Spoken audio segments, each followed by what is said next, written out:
अज्ञानतिमिरान्धस्य ज्ञानञ्जनशलाकया चक्षुरुन्मीलितं येन तस्मै श्रीगुरुवे नमः।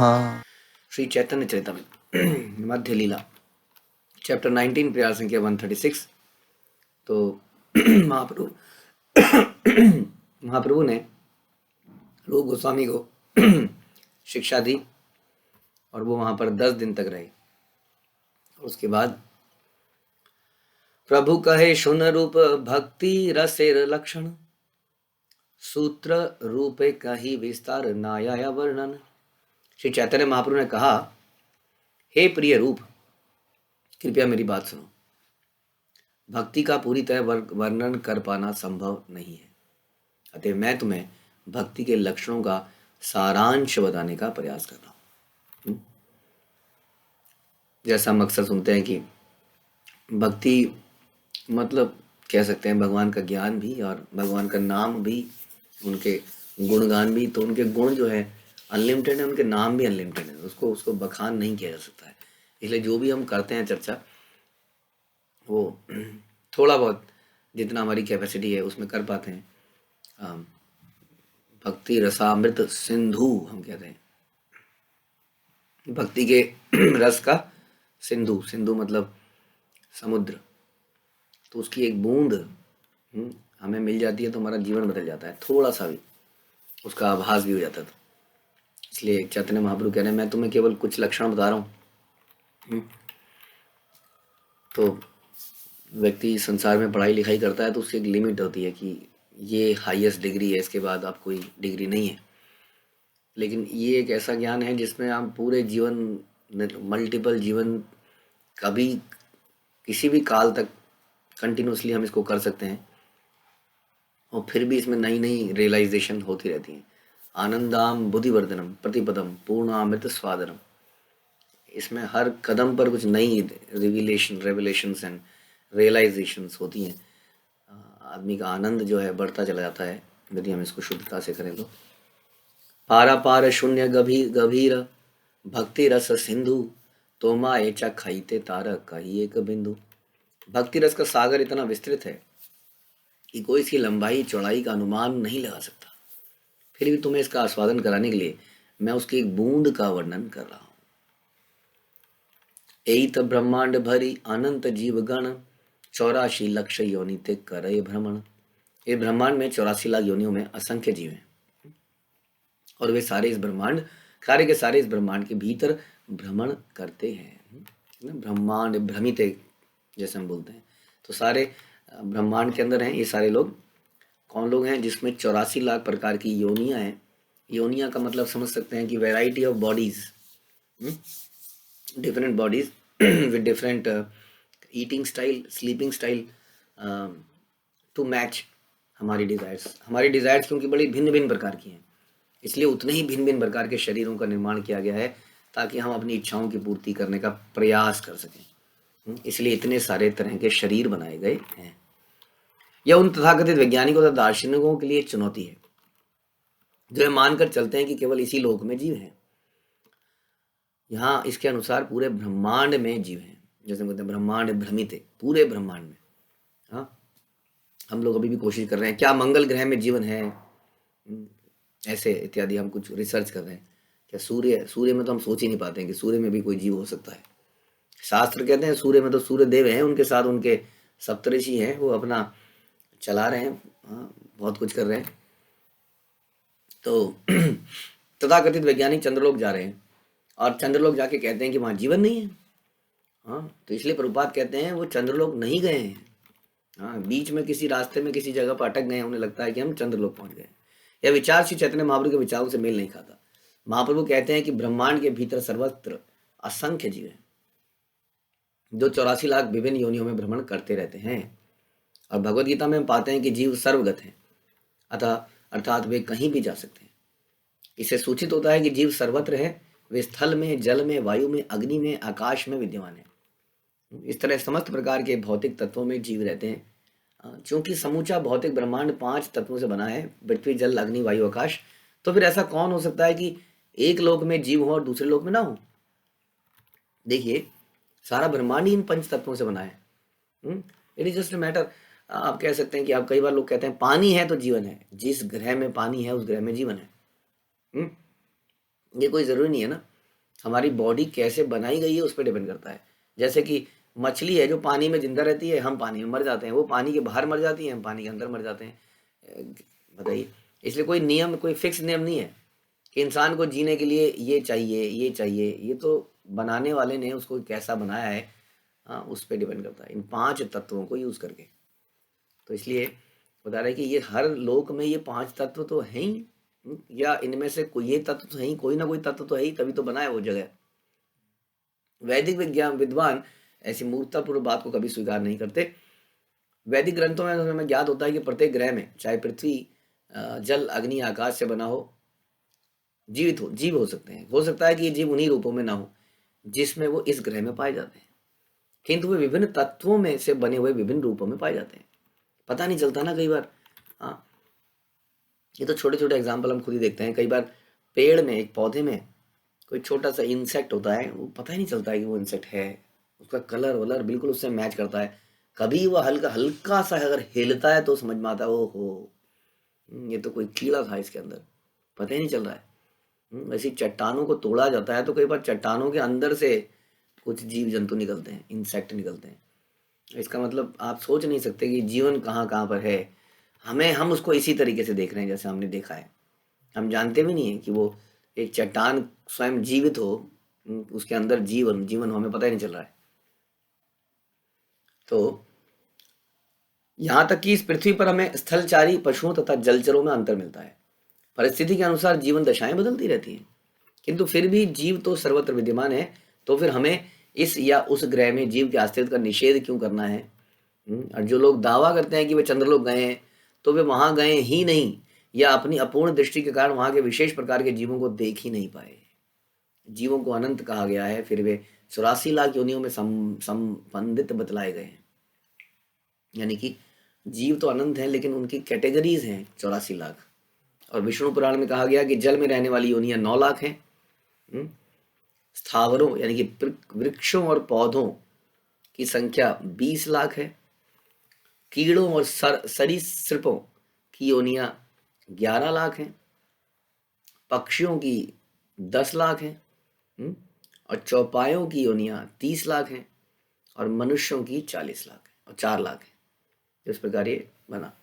तो 9 लाख अगर और सिंप्लीफाई किया जाए तो 9 लाख हैं जल में, उसके बाद पक्षी 10 लाख, उसके बाद कीट पतंगे 11 लाख। तो 9 10 11 जल, पक्षी, कीट पतंगे।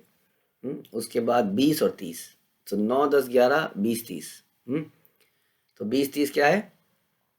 वृक्ष इत्यादि, और 20 वृक्ष इत्यादि, और जानवर जिनको हम कहते हैं चौपाया, उनकी 30, और मनुष्य की आप जानते ही हैं 4। तो इस प्रकार से पानी से शुरू होके कीट पतंगे बने, उसके बाद में इंसेक्ट इत्यादि बने, उसके बाद में वृक्ष इत्यादि, और फिर जानवर और मनुष्य। तो इनमें से कुछ योनियां एक ग्रह में हो सकती हैं, कुछ किसी ग्रह में हो सकता है। एक योनि पर्टिकुलर हो ही ना। जैसे जिस ग्रह में पानी नहीं है, हाँ, तो हो सकता है कि उसमें पानी में रहने वाले 9 लाख ये प्रकार के वैरायटी ना मिले। किंतु हर हालत में ब्रह्मांड के सारे ग्रहों में, यहाँ तक कि सूर्य पर भी जीव विद्यमान है, क्योंकि सूर्य में भी अग्नि तत्व तो है ही। तो अग्नि तत्व से जो शरीर बनेंगे, हाँ, तो अग्नि किस चीज को नहीं जला सकती? अग्नि को नहीं जला सकती। तो इस प्रकार से अग्नि के शरीर में वहां हो ही सकता है जीव। और गीता से प्रभुपाद बता रहे हैं 2.20, आत्मा का ना तो कभी जन्म होता है ना कभी मरण होता है। वह ना तो कभी जन्मा है, ना जन्म लेता है, ना ही जन्म लेगा। वह अजन्मा है, नित्य है, शाश्वत है, पुरातन है, सबसे पुराना है। शरीर के मारे जाने पर मरता नहीं है। क्योंकि जीवों का कभी संहार होता ही नहीं है, इसलिए वो एक रूप से दूसरे रूप में देहांतरण करते हैं। इस तरह विकसित चेतना के अनुसार उनके रूपों का विकास होता है। तो ये जो अलग अलग शरीर मिलता है वो किसके हिसाब से मिलता है? हमारी चेतना के हिसाब से। फॉर एग्जाम्पल, हम एक कंपनी में काम करते हैं, हम एज ए क्लर्क ज्वाइन करते हैं, तो हमें एक डेस्क मिलता है कोने में छोटा सा। धीरे धीरे हमारी चेतना उस कंपनी के हिसाब से, हमारी नॉलेज बढ़ती है, हमारी पोजीशन बढ़ती जाती है। वही व्यक्ति है, व्यक्ति नहीं बदल रहा है। अब वो धीरे धीरे असिस्टेंट मैनेजर की सीट पे बैठने लगा है, अब मैनेजर की सीट पे बैठने लगा है, हाँ अब सीनियर मैनेजर, और अब उसको कैबिन मिल गया है। इसी प्रकार से जीवात्मा की जैसे जैसे कॉन्शियसनेस चेतना की डेवलपमेंट होती है, कृष्ण भावनामृत के तरफ वो जाता जाता है, उसके शरीरों में परिवर्तन होता जाता है और उसको एक दिन मनुष्य शरीर मिलता है जिसमें उसको फुल अपॉर्चुनिटी दी जाती है कि यहाँ से सीधा भगवान के धाम में जा सकते हैं। व्यक्ति जब बहुत पुराना हो जाता है किसी कंपनी में, तो कंपनी वाले कई बार उसको बोलते हैं आइए पार्टनरशिप में आइए, हमारे साथ पार्टनरशिप कर लीजिए फर्म के साथ ही, या कहते हैं आइए हम आपको कंपनी के शेयर्स देते हैं। इतना सीनियर हो गया व्यक्ति। दूसरे भक्ति में जब सीनियर होता है ना, भगवान कहते हैं आइए अब आप मेरे लोक में आइए। क्या देखा जा सकता है कि विभिन्न रूपों में चेतना की भिन्न भिन्न मात्राओं का अनुभव होता है। कुत्ते की चेतना मनुष्य की चेतना से भिन्न है, होनी चाहिए होनी चाहिए, लेकिन मनुष्य कुत्ता ही बन जाता है। कुत्ते का फोकस सारा पूरे दिन लार टपकाता है, जीभ लंबी लटका के, केवल भोगना अलग अलग प्रकार से। कुत्ता मीन्स पर्सोनिफिकेशन ऑफ ग्रीड। हाँ, कुत्ते के अंदर कई क्वालिटीज़ भी हैं जो हम सुनते हैं, बट जो ग्रीड जो है, जब इंसान भी वैसे बन जाता है तो होना चाहिए अंतर उनकी चेतना और हमारी चेतना में। यहाँ तक कि एक ही योनि में हम देख सकते हैं कि पिता की चेतना अपने पुत्र की चेतना और बच्चे की चेतना युवक से भिन्न हो जाती है। होती है कि नहीं? हम कई बार बोलते हैं ना, हमें हम ही खुद ही ज्ञात है, हम अपने छोटे छोटे बच्चों से मिलते हैं। मैं कई बच्चों से मुझे पता है, जब ये बिल्कुल छोटे थे, कुछ बच्चे इतने अच्छे से चैंटिंग करते थे, अब वही बच्चे अब बड़े हो गए हैं तो बिल्कुल डिफरेंट हो गए हैं। चेतना बदल गई, दिमाग में बहुत सारे इच्छाएं पैदा हो गई हैं, जीतने की इच्छा, कुछ कर दिखाने की इच्छा, हाँ भोगने की इच्छा।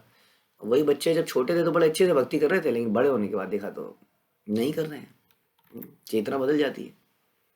जिस तरह हमें भिन्न भिन्न रूप मिलते हैं, उसी तरह चेतना की दशाएं भी भिन्न होती है। जहाँ हमें चेतना की विभिन्न दशाएं दिखाई पड़े तो समझ लेना चाहिए कि शरीर भिन्न भिन्न है। दूसरे शब्दों में यानी कि हम बता रहे हैं प्रभुपाद कि यदि चेतना भिन्न भिन्न दिख रही है तो आपको समझना चाहिए कि शरीर भिन्न है। इसी प्रकार से मनुष्यों में 4 लाख वैरायटी कैसे आई? कोई मनुष्य की आंख, एक आंख वाला मनुष्य, 2 आंख वाला मनुष्य, 1 कान वाला, 2 कान वाला, नहीं, ऐसा नहीं है। प्रभुपाद बता रहे हैं कि जहां पर भी चेतना की भिन्नता दिखाई दे, समझ लेना चाहिए कि शरीर भिन्न है। क्योंकि शरीर केवल ये दिखने वाला शरीर नहीं है, शरीर के अंदर मन, बुद्धि, अहंकार भी है। और anyway 84 lakh is a categorisation, it's a categorisation based on चेतना। जैसे कि फॉर एग्जांपल एक आदमी की हाइट अगर हम 5 फुट तक मान लें या 6 फुट तक मान लें, और हम मिनिमम जो स्केल है उसको हम, या जो हमारा मेजरमेंट का यूनिट है, उस यूनिट को मैं अगर इंच मान लूँ, है ना, तो मैं 1 inch, 2 inch, 3 inch, 4 inch, 5 inch, 6 inch, 7 inch, 8 inch, 9 inch, 10 inch, 11 inch, 12 inch, हाँ, तो इस प्रकार से 72 इंच की यूनिट बना सकता हूँ। मैं कह सकता हूँ कि हाइट के 72 प्रकार होते हैं, है ना। अब इसके अंदर कितने असंख्य लोग होंगे, लेकिन हमने मिनिमम यूनिट 1 इंच की बना ली है, तो 72 यूनिट 6 फुट हमने बनाया कि सारे आदमी को इन 72 वैरायटी में डिवाइड किया जा सकता है। उसी तरह से ये चेतना की चेतना यहाँ पहुँची कृष्ण की तरफ, यहाँ कितने हम पहुँचते जा रहे हैं, उसी के हिसाब से कैटेगराइजेशन करी जा रही है। दूसरे शब्दों में विभिन्न शरीर चेतना की विभिन्न दशाओं पर आश्रित होते हैं। इसकी पुष्टि भगवत गीता में भी हुई है कि मृत्यु के समय जीव की जैसी चेतना होती है उसी के अनुसार उसे अगला शरीर मिलता है। यहाँ भगवान कंफर्म कर रहे हैं कि शरीर और चेतना का डायरेक्टली रिलेशन है। जैसा हमने बताया था, बड़ा कितना ऑब्वियस है। जब आदमी की चेतना, जैसे हमने बताया कि एक ऑफिस में वो अगर किस लेवल पे काम कर रहा है, उसका एक्सपीरियंस कितना है, नॉलेज कितनी है, उसके आधार पर वो डिफरेंट कैबिन्स में बैठ सकता है। उसी तरह से यहाँ मृत्यु के समय जैसी चेतना है। अब ये क्वेश्चन ये है कि इसका मतलब मृत्यु के समय नहीं कहता, मृत्यु के समय कैसी चेतना होगी? चेतना is not something like a jacket, कि मृत्यु के समय जिसने जो जैकेट, कलर की जैकेट पहनी है, उसी कलर की योनि उसको मिलेगी। आप कहो कि मरते समय जैकेट पहन लेंगे बढ़िया से, देवताओं की जैकेट, बड़ा दिव्य कपड़े पहन लेंगे, एकदम वाइट कपड़े पहन लेंगे, तो हम स्वर्ग में चले जाएंगे। तो चेतना, मेरा कहने का मतलब है, किसी कपड़े की तरह पहनी नहीं जा सकती। चेतना तो डेवलप होती है, इसलिए उसमें पूरा जीवन लगता है। इसलिए अगर कोई कहे यम यम वाति स्मरण भावन, कोई कहे कि मृत्यु के समय जैसी चेतना होती, कैसी चेतना होगी? अचानक से कोई चेतना डिफरेंट थोड़ी हो जाती है। पूरे जीवन में जो है चेतना, रियल चेतना, जैसे कहते हैं ना कि आदमी को जब शराब पिलाते हैं तब अंदर से सच सच बोलने लगता है शराब के नशे में, क्योंकि वो जो उसने आवरण लगाया होता है, आवरण वो हट जाता है। हम्म, अब उसके अंदर से जो है वही निकल रहा होता है।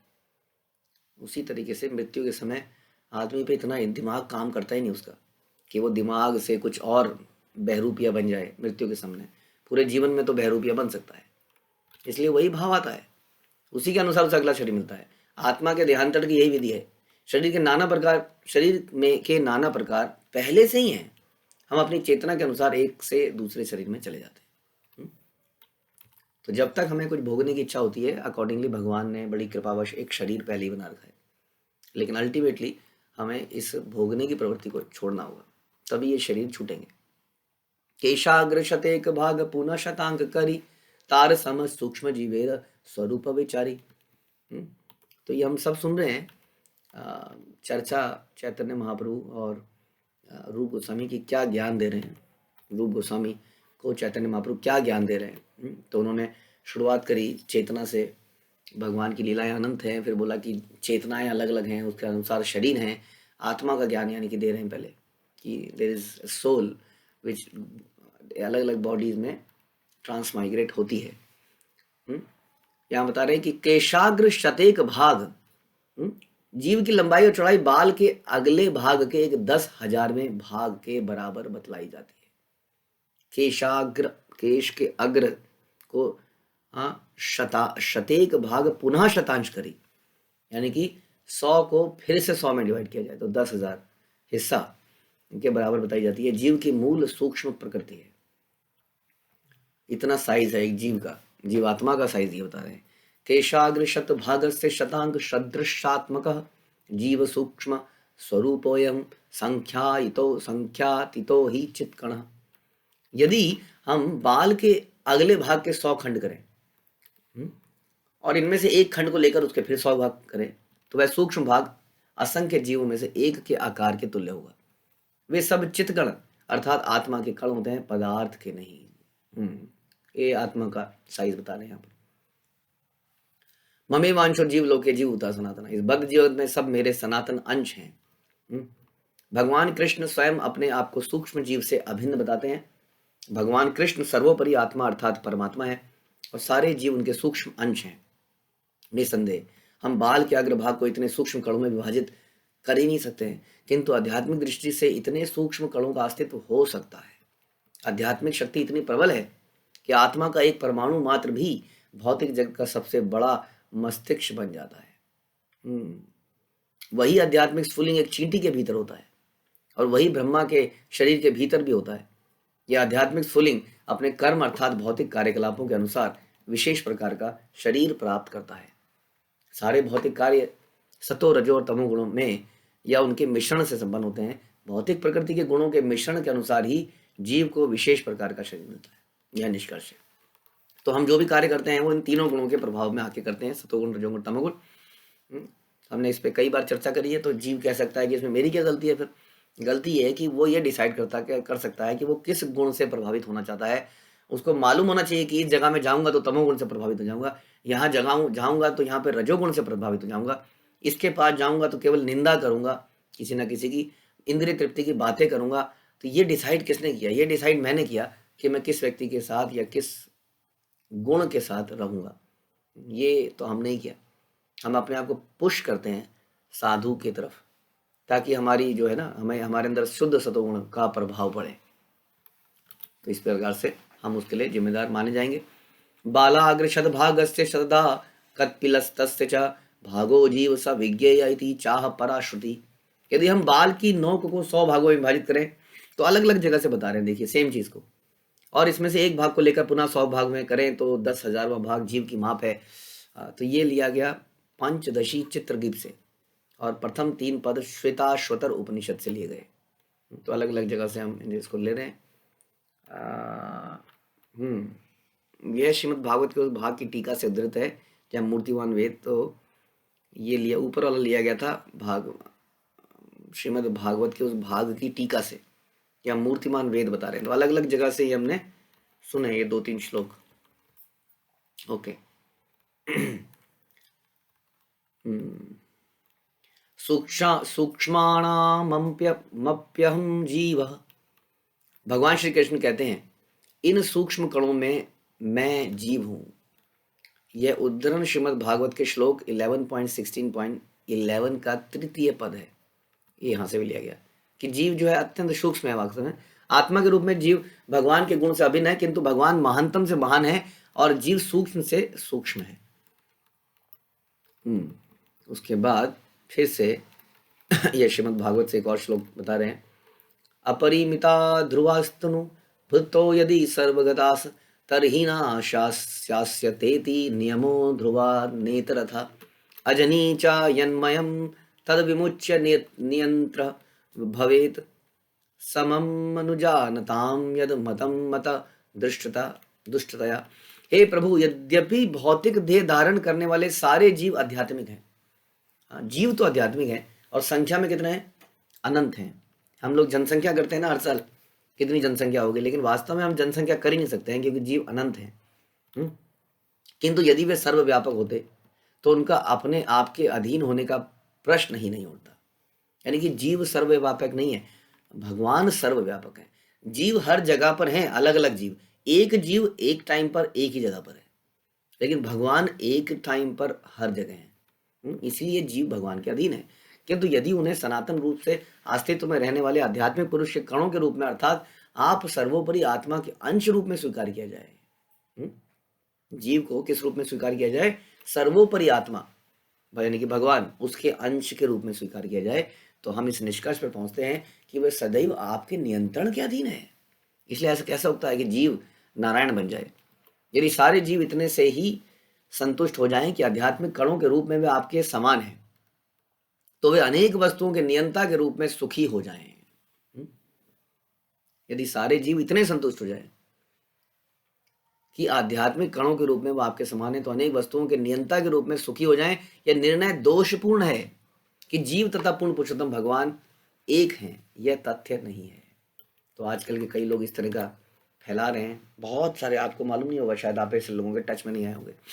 बहुत बड़े स्केल पे ये प्रचार चल रहा है, परंपराएं चल रही हैं, और लोग ऐसी परंपरा में जाने में बड़े प्रसन्न होते हैं क्योंकि उन्हें लगता है कि हम भी अगर एक एक्स अमाउंट ऑफ तपस्या कर लेंगे तो हम भी भगवान बन जाएंगे। और हम भी ऐसे लोगों से मिले हैं, प्रॉपर रिलीजन बन जाते हैं, इसके नाम पे रिलीजन बन रहे हैं, और लोग बड़े प्रसन्न हैं कि लोगों को लगता है कि आज हम इनकी पूजा कर रहे हैं, this is the way they do, इनकी पूजा कर रहे हैं, लेकिन यदि हम ऐसे ही करने लग जाएं तो हम भी इसी स्थिति पर आ जाएंगे। और ये उनका मोटिवेशन है आगे तपस्या करने का, क्या? भगवान बनना। तार मध्य स्थावर जंगम दुई भेद, जंगमे त्रिय कजल स्थलचर विभेद। असंख्य जीवों के दो विभाग किए जा सकते हैं। एक और विभाग कर रहे हैं, वो है चर और अचर। चर जीवों में पक्षी, जलचर, पशु आते हैं, है ना, जो चल सकते हैं।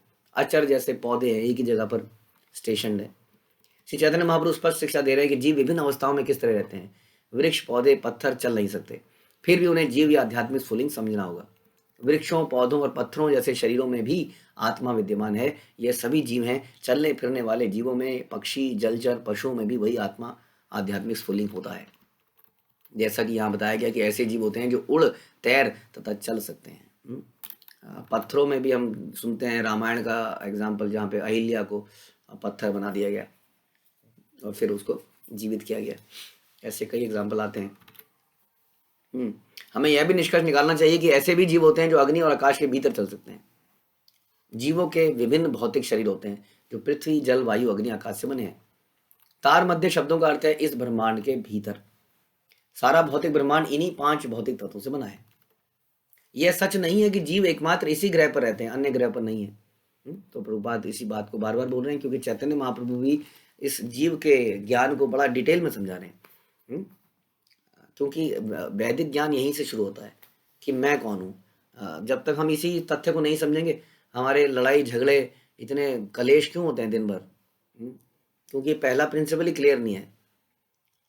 हम भगवान की भक्ति कर रहे हैं, लेकिन हमें पहला प्रिंसिपल ही क्लियर नहीं है कि जीव जो है बहुत ही सूक्ष्म कण है। वास्तव में अपने ऊपर हमें गुमान हो जाता है क्योंकि हम कई बार कुछ अद्भुत कार्य कर देते हैं। वास्तव में अद्भुत कार्य हम नहीं करते हैं, भगवान की योजना के अनुसार कुछ कार्य हो जाते हैं। तो जीव अपनी स्थिति को जरूर समझे कि वो इतना माइन्यूट है, हम्म, तभी वो कभी अहंकार में नहीं आएगा, जैसे यहाँ पे बता रहे हैं। तो यह आत्मा अटूट और अविश्वर है, और इसे ना तो जलाया जा सकता है ना सुखाया जा सकता है। यह नित्य सर्वव्यापी अपरिवर्तनशील है, अचल है और सनातन है। भगवान चैतन्य महाप्रभु रूप गोस्वामी को उसी प्रकार शिक्षा दे रहे हैं जैसे श्री कृष्ण ने अर्जुन को शिक्षा दी, और उसके गीता के प्रारंभ में 2nd अध्याय में केवल आत्मा के विषय में बताया, या बहुत लंबे उसमें आत्मा के विषय में बताया। आत्मा को भौतिक तत्वों से कोई प्रयोजन नहीं है। कोई भी भौतिक तत्व खंड खंड किया जा सकता है, जैसे पृथ्वी, किंतु जीव को ना तो खंड किया जा सकता है ना जलाया जा सकता है, इसलिए ये अग्नि के भीतर भी रह सकता है। हम इस निष्कर्ष पर पहुंच सकते हैं कि सूर्य के अंदर भी जीव विद्यमान है। इसमें कोई हैरानी की बात नहीं है। आजकल ऐसे कपड़े भी आ गए हैं, है ना, बॉम्ब स्क्वाड होते हैं, कैसे कपड़े पहनते हैं, अग्नि पे प्रभावित नहीं होती एक पर्टिकुलर में भी स्टेज तक। ये तो मनुष्य ने भी ऐसी चीज़ें बना ली, कपड़े बना लिए जो कि जलते नहीं हैं। Then what about Krishna? तो क्या वो ऐसे शरीर का निर्माण नहीं कर सकते कि जो जले ना? तो जीवों के इस ग्रह में या किसी और ग्रह में होने से क्यों नकारना चाहिए? वेदों के अनुसार जीव कहीं भी और हर जगह रह सकते हैं, स्थल में, जल में, हवा में, अग्नि में, चाहे जैसी परिस्थिति हो, जीव तो अपरिवर्तनीय होता है। श्री चैतन्य महाप्रभु तथा भगवत गीता के कथनों से हम इस निष्कर्ष पर पहुंचते हैं कि जीव ब्रह्मांड में सर्वत्र है। वृक्ष, पौधे, जलचर, पक्षी, मनुष्य इत्यादि के रूप में बने हैं।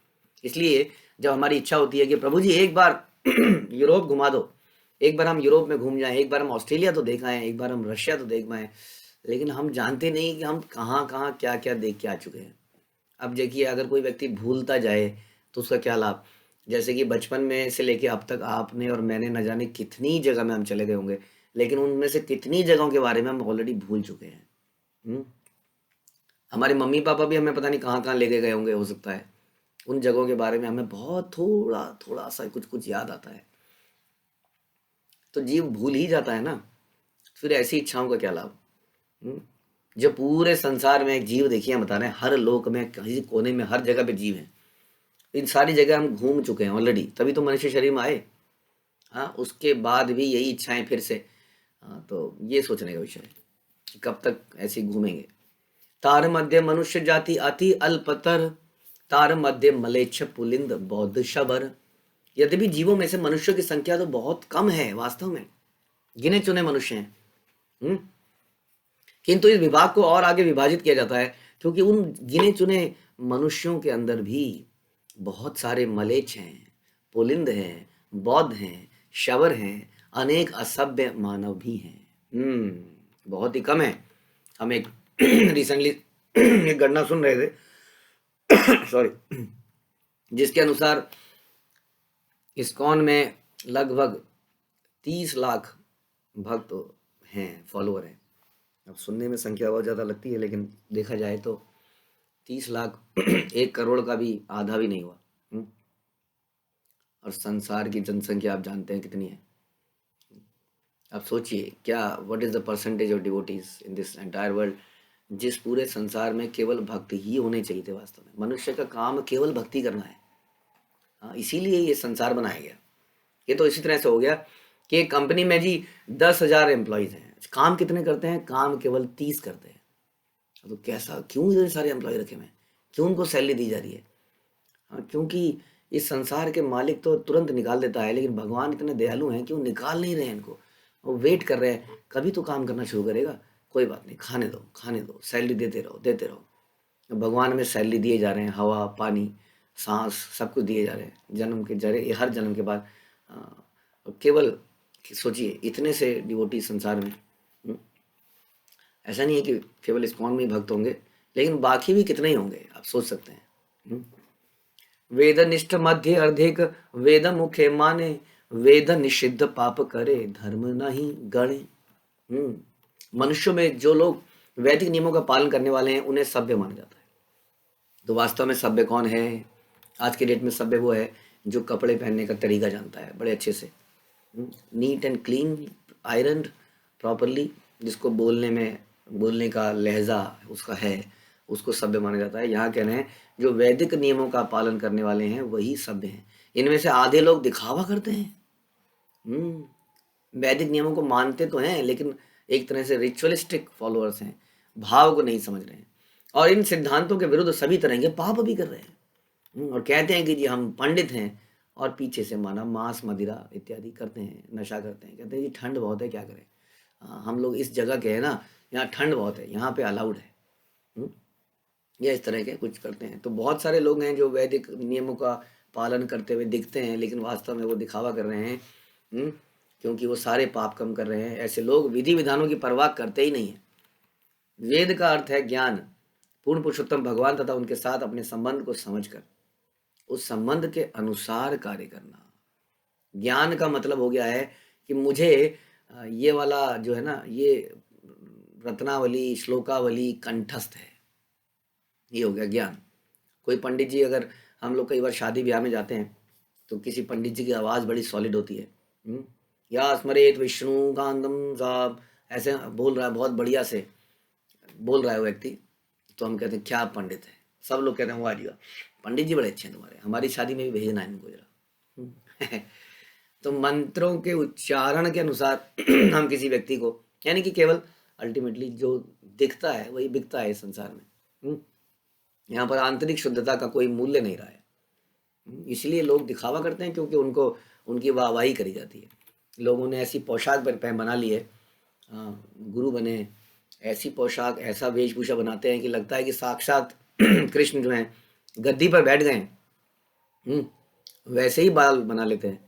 हाँ, क्या कहते हैं उसको, रोलर लगा लगा के बालों को करली कर लेते हैं। क्योंकि कृष्ण भगवान के बाल इसी प्रकार के थे। देखने वाला भी वो सुनता नहीं है, वो देख रहा है बस, उनको बड़े सुंदर लग रहे हैं। तो यहाँ बता रहे हैं कि वेद का अर्थ है ज्ञान, पूर्ण पुरुषोत्तम भगवान तथा उनके साथ अपने संबंध को समझकर उस संबंध के अनुसार कार्य करना, यानी कि एज ए सर्वेंट काम करना, यही परम ज्ञान है। वैदिक नियमों के अनुसार कर्म करना धर्म कहलाता है। कर्म का मतलब होता है कृष्ण की प्रसन्नता के लिए कर्म। वास्तव में धर्म का अर्थ है पूर्ण पुरुषोत्तम भगवान के आदेशों का पालन करना, बस, बहुत सिंपल। धर्म का अर्थ ये है। और धर्म कौन बनाता है? इसलिए धर्म तो साक्षात भगवत प्रणीत हो, भगवान बनाते हैं और वही उनके आदेश हैं। उनका आदेशों का पालन करना ही धर्म है। वैदिक नियम पूर्ण पुरुषोत्तम भगवान द्वारा दिए गए आदेश हैं। यदि आप वैदिक नियमों का पालन नहीं कर रहे हैं तो ऐसे ग्रंथों, ऐसे ऐसे धर्म, वो धर्म कहाँ है फिर? आर्य सभ्य मानव है क्योंकि वह वैदिक नियमों का अनादिकाल से पालन करते आए, जिससे मनुष्य परम पुरुष को समझ सकता है। ऐसे वैदिक नियमों के इतिहास का प्रारंभ कब हुआ, इसका पता लगाना बड़ा कठिन है। क्योंकि भगवान ने वास्तव में, जब हम मैन्युफैक्चरिंग करते हैं किसी वॉशिंग मशीन को, किसी फ्रिज को, किसी चीज़ को, किसी मोबाइल को, तो मोबाइल की पैकिंग के अंदर उसकी हाउ टू यूज़ या उसके इम्पोर्टेंट इंस्ट्रक्शन को डाल देते हैं। तभी से इसका मतलब ये हुआ कि जब से सृष्टि की रचना हुई, वास्तव में तभी से भगवान ने ये सारे मैनुअल दिए गए अलग अलग प्रकार से। तो इसलिए आप कह नहीं सकते कि इनका क्या इतिहास है, तो प्रारंभ से ही है। जो साहित्य ज्ञान परम पुरुष की खोज करता है उसका प्रमाणिक धर्म के रूप में स्वीकार किया जाना चाहिए। वही प्रमाणिक धर्म है वास्तव में। जो परम पुरुष की खोज करे, उसको जानकारी दे, उससे प्रेम करना सिखाए। किंतु देश, शिष्य तथा लोगों के समझने की क्षमता के अनुसार धर्म अनेक प्रकार के हो जाते हैं, लेकिन अल्टीमेटली वो एक ही चीज को बता रहे हैं। श्रीमद् भागवत में सर्वश्रेष्ठ धर्म का वर्णन इस प्रकार हुआ है। क्या है? सवैम पुंसाम परो धर्मो यतो भक्तिर अधोक्षजे। ये सबसे बड़ा धर्म है जिसमें मनुष्य ईश्वर के अस्तित्व, उनके रूप, उनके नाम, उनके गुण, उनकी लीला, उनके धाम, सर्वव्यापी लक्षणों से अवगत हो सके। जो यही नहीं बता रहा है कि भगवान कौन है, हाँ, कैसा उनका रूप है, कैसा उनका दर्शन है, कैसा उनका गुण है, वो धर्म कहाँ है फिर? उस धर्म का कोई फायदा नहीं है। हाँ, जो क्लैरिटी नहीं दे रहा है इन चीज़ों के बारे में। जब सारी वस्तुएं ठीक से ज्ञात हो जाती हैं तो उसे वैदिक ज्ञान की पूर्णता समझना चाहिए। वैदिक ज्ञान की पूर्णता भगवान के गुणों का क्रमबद्ध ज्ञान है। क्रमबद्ध ज्ञान है। प्रारंभ में हो सकता है आपको केवल इतना बताया जाए कि अच्छा देखिए, इस पृथ्वी को देखिए, इस सूर्य को देखिए, इतनी रोशनी कहाँ से आ रही है, कौन दे रहा है? जैसा हम कहते हैं कि निराकार, हाँ, निराकार के रूप में, विराट रूप के रूप में हो सकता है भगवान को प्रारंभ में समझें और धीरे धीरे उनके परमात्मा और फिर कृष्ण साक्षात रूप को समझें। तो है क्रमबद्ध नॉलेज दी जाती है। इसकी पुष्टि भगवद गीता में भगवान कृष्ण द्वारा की गई है। कि वैदिक ज्ञान का उद्देश्य ईश्वर को समझना है। अतः जो लोग वास्तव में वैदिक ज्ञान का पालन करते हैं और ईश्वर की खोज करते हैं, वे भगवान के आदेश के विरुद्ध कोई पाप कर्म नहीं करते हैं। हाँ, अगर कोई कर रहा है फिर भी पाप कर्म, तो केवल नॉलेज ले रहा है आजकल के हिसाब से। उस नॉलेज को इम्प्लीमेंट कहाँ कर रहा है अपने जीवन में? तो ये नॉलेज नहीं कही जाती है। दिस इज नॉट ज्ञान, ये ज्ञान नहीं है। ये खाली इन्फॉर्मेशन का स्टोरेज बना लिया हमने, बट उसको अपने जीवन में नहीं डाला है। तो ऐसे इस ज्ञान का कोई लाभ नहीं है, क्योंकि वो पाप कर्म कर रहे हैं अभी भी। यद्यपि इस कलयुग में लोग नाना प्रकार के धर्मों का पालन करने का दावा करते हैं, फिर भी अधिकांश लोग वेदों के आदेशों के विरुद्ध पाप कर्म करते हैं, अवैध संबंध बनाते हैं, मांसाहार करते हैं, द्रुत क्रिया इत्यादि, या ऐसे जुआ और ऐसे शॉर्ट टर्म उसमें लगाते हैं जहाँ से एकदम से फायदा हो सके, ताकि मेहनत कम करनी पड़े और इंद्रिय तृप्ति ज़्यादा कर पाए। कैसे शॉर्टकट, कैसे ऐसा बिजनेस ढूंढा जाए जिसमें बिना कुछ करे पैसा ही पैसा मिल जाए। हाँ, ये भी जुआ ही है एक प्रकार का। इस प्रकार से वो सारे घृणित कार्यों में लगते हैं, नशा इत्यादि करते हैं, और नशे को इतना ग्लैमराइज कर देते हैं कि आदमी जो दूध पीने वाला हो उसको शर्म आ जाए कि मैं दूध पीता ही क्यों हूँ। यार दूध पीता है, हो माँ की गोद में जा, लेट जा। हम तो एक काला पानी पीते हैं। आदमी को लगता है वो तो जवान ही नहीं हुआ, वो तो माँ की गोद का ही रह गया, पिल्ला ही बना रह गया। वो भी कहता है मैं भी पी सकता हूँ, सफ़ेद पानी को फेंकूंगा, काला पानी पीऊंगा। तो इतना हर चीज़ को ग्लैमराइज कर दिया गया है कि आदमी पाप करने पे मजबूर होता जा रहा है।